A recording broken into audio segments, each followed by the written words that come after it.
அன்பு உறவுகளே, நம் எல்லோருக்கும் உறவுகளை பற்றிய சிறிய சந்தேகம் இருக்கும். நம்மீது உண்மையான கருணை கொண்டவர்களா, இல்லை போலியான கருணை கொண்டவர்களா என்று இதை நம்மால் கண்டுபிடிக்க முடியுமா?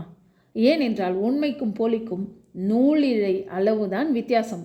இதற்கு உதாரணம் சகுனியும் கிருஷ்ணரும்.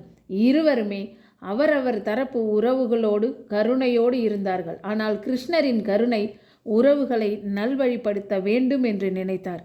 சகுனியின் கருணையின் பின்னே அந்த வம்சத்தையே அழிக்கும் எண்ணம் ஆழ் மனதில் இருந்தது. அந்த எண்ணத்தை வைத்துக்கொண்டு போலியான கருணையோடு உறவுகளோடு வாழ்ந்தார். ஒருவேளை துரியோதனனுக்கு சகுனியின் ஆழ்மன வன்மம் பற்றி தெரிந்திருந்தால் அதில் சிக்கி நிச்சயம் அழிந்திருக்க மாட்டான். நல்லவனாக வாழ்ந்து 100 சகோதரர்களோடு பெரும் சாம்ராஜ்யத்தையே கட்டி ஆண்டிருப்பான் தானே.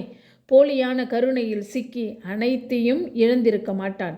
உண்மையில் நம்மீது கருணை கொண்டவர்கள் யார் என்பதை புரிந்து நாம் வாழ கற்றுக்கொள்ள வேண்டும்.